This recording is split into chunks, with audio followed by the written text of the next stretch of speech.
Dijo que defendía Occidente mientras lo vaciaba por dentro. Llegó tarde a Davos como si el foro le debiera obediencia. Se burló de unas gafas, menospreció a un primer ministro, cuestionó soberanías y convirtió derrotas históricas en chistes. Parecía ruido, parecía improvisación, pero ahí está la contradicción. Cuanto más caótico sonaba, más ordenado era el mensaje. Y esto te importa a ti, no porque sigas la política, sino porque estaba redefiniendo quién pertenece y quién no al mundo en el que vives. No habló de leyes ni de ciudadanía. Habló de cultura sin definirla, de decadencia sin cifras, de amenaza sin nombre. Prometió protección, pero insinuó exclusión. Dijo amar a Europa mientras describía un continente ya no reconocible. No fue un desliz, fue una señal. Porque cuando alguien convierte la identidad en herencia y el poder en destino, las reglas cambian sin anunciarse. Y si crees que esto fue solo provocación para titulares, espera. Lo más importante no se dijo en voz alta. Lo que ocurrió en Davos no fue un discurso aislado ni una excentricidad más en un escenario global. Fue una pieza dentro de un patrón que ya has visto antes, aunque quizá no lo hayas conectado del todo. Trump no explicó todo. De hecho, dejó fuera deliberadamente una parte clave. Habló de Europa irreconocible, pero no dijo irreconocible para quién. Habló de decadencia, pero no mencionó indicadores económicos, instituciones ni guerras. Usó solo el 60% de la historia, lo suficiente para activar una emoción, no para cerrarla. Y ahí está el encuadre real. Esto no iba de Davos, ni siquiera de Europa. Iba de establecer una narrativa donde los cambios sociales no son el resultado de decisiones políticas, sino síntomas de una enfermedad más profunda. Una enfermedad que, según él, solo algunos están capacitados para diagnosticar y curar. Observa el patrón. Primero la burla, luego la nostalgia, después la advertencia. No es nuevo. Se ha repetido en distintos países, con distintos líderes, en distintos momentos de crisis. La pregunta no es si el diagnóstico es correcto. La pregunta es por qué este marco vuelve justo ahora y a quién beneficia que lo aceptes sin discutirlo. Trump no estaba improvisando, estaba enviando una señal clara y el propio texto lo delata. Dijo, "Certain places in Europe are not even recognizable, frankly, anymore. They are not recognizable." Esa frase no describe una política, describe una pérdida. Y eso cambia todo. Porque cuando alguien presenta el cambio demográfico como una forma de borrado, ya no está hablando de gestión, está hablando de amenaza. El significado es simple y peligroso. Si algo ya no se reconoce, entonces deja de pertenecer. En una sola línea, la diversidad deja de ser una realidad y se convierte en vandalismo. Observa lo que no aparece. No hay datos, no hay nombres de políticas fallidas, no hay guerras ni crisis económicas, solo una sensación. Y las sensaciones, cuando se repiten desde el poder, se convierten en permiso. Permiso para excluir, permiso para jerarquizar, permiso para decidir quién encaja y quién sobra. Aquí es donde el discurso deja de ser retórico y empieza a ser estructural. Porque si aceptas que la civilización es frágil y hereditaria, entonces cualquier otro puede ser presentado como un riesgo. Y una vez que esa idea se normaliza, el siguiente paso ya no necesita gritarse, solo necesita ejecutarse. Aquí es donde la historia se acelera. Después de insinuar pérdida y amenaza, el discurso sube un nivel sin anunciarlo. Trump no habla de políticas concretas, pero empieza a normalizar una idea que no debería ser normal. Que las civilizaciones suben cuando se protegen y caen cuando se mezclan. No lo dice así, no lo necesita. Lo envuelve en nostalgia, en advertencias suaves, en frases como ya no es reconocible. Esta es la parte que casi pasa desapercibida porque suena familiar. A lo largo del siglo XX, ese mismo lenguaje apareció siempre antes de decisiones más duras, más explícitas. Primero la cultura, luego la pureza, después la exclusión presentada como defensa. Ahora observa cómo se presenta todo como inevitable. No hay responsables humanos, no hay decisiones revisables, solo decadencia y la promesa implícita de orden. This is where the story flips. Porque cuando el declive se describe como destino, cualquier acción para corregirlo deja de parecer extrema. empieza a parecer necesaria. Y eso es lo que se está normalizando aquí. La idea de que cerrar, expulsar o jerarquizar no es una elección política, sino una respuesta obligada a una amenaza existencial. Una vez que esa lógica entra en escena, ya no se mueve despacio. El momento más revelador llega cuando el marco deja de ser abstracto y se vuelve selectivo. Trump no se limita a hablar de Europa en general. Gira hacia Estados Unidos y señala a un grupo concreto, los somalí estadounidenses. No como individuos, sino como categoría. Evoca fraude, criminalidad, incapacidad de integración. No presenta pruebas, no las necesita. El mensaje funciona por contraste. Algunos construyen civilización. Otros, sugiere, solo la consumen. Aquí aparece la contradicción central entre palabras y acción. Dice defender la cultura, pero nunca la define. Dice proteger la nación, pero decide quién pertenece por origen, no por ley. Esto no es un desliz retórico, es una jerarquía.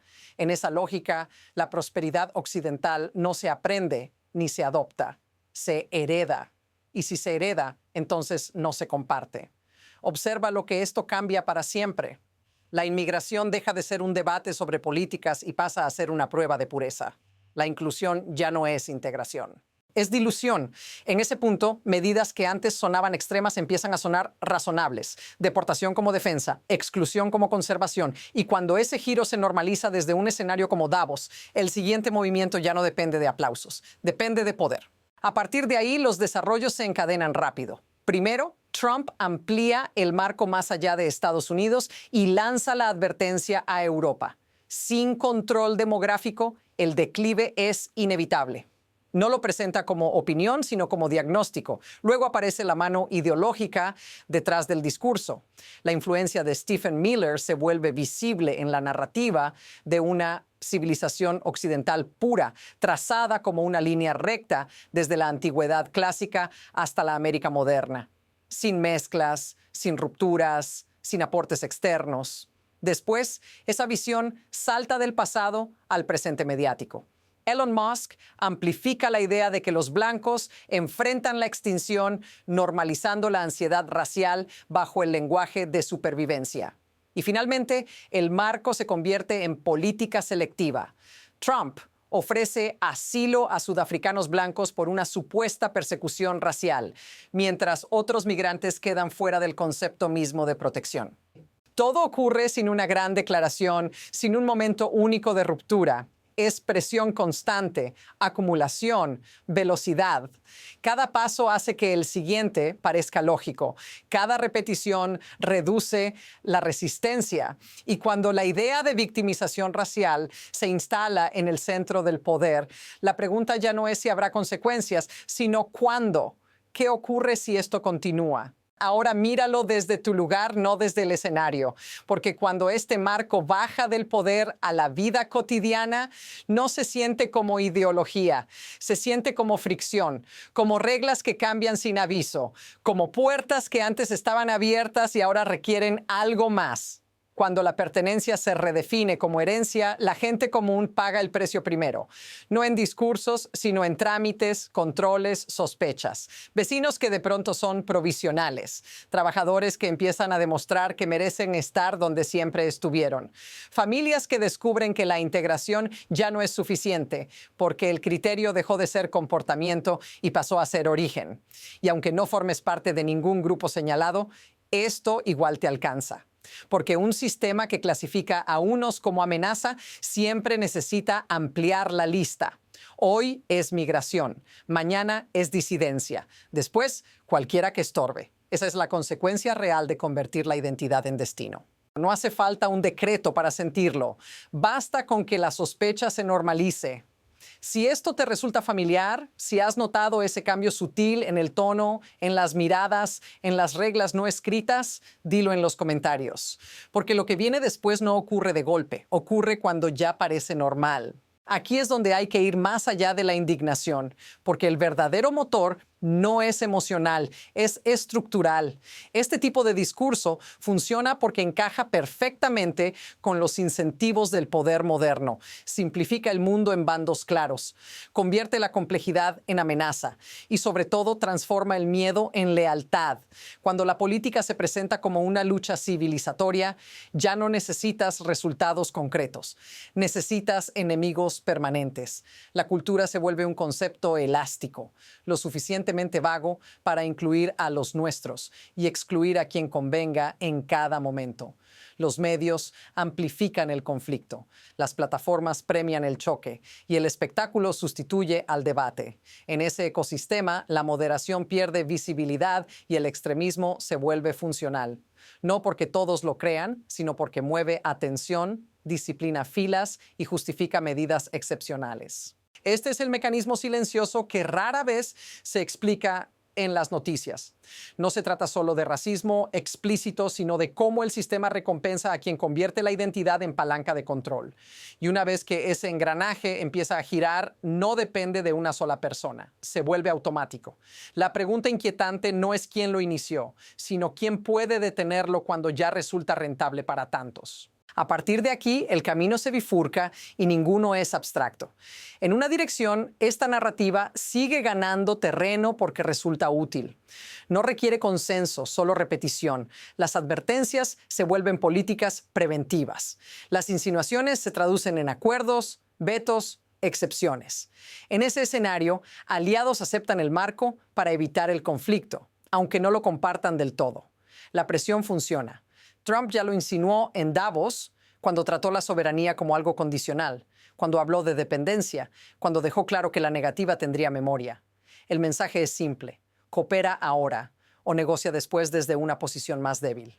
En la otra dirección, el mismo discurso empieza a generar fricción real, no solo rechazo moral, sino costos. Diplomáticos alarmados, socios que recalculan, mercados que leen la inestabilidad, porque cuando el poder se presenta como destino y no como acuerdo, la confianza se erosiona rápido. Y sin confianza la influencia se vuelve coerción. Nada de esto ocurre de un día para otro.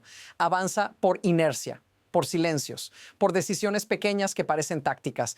La sensación final no es certeza, es movimiento. Algo ya está en marcha. La pregunta es qué empujón lo acelera y quién decide cuándo ya no hay vuelta atrás. Al final, lo más inquietante de Davos no fue una frase concreta ni una amenaza explícita. Fue la idea que quedó flotando sin oposición clara.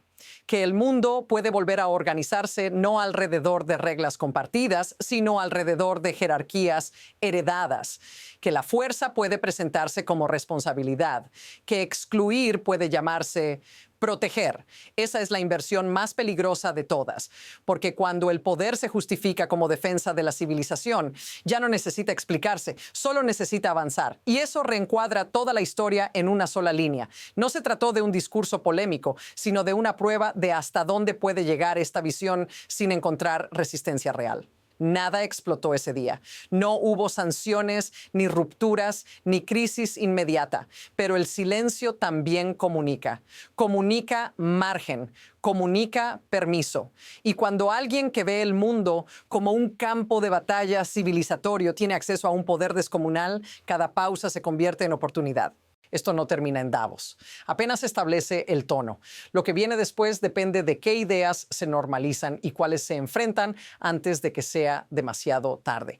Si quieres entender cómo evoluciona esta historia y hacia dónde se dirige realmente, quédate cerca, porque la próxima jugada ya se está formando, aunque aún no tenga nombre.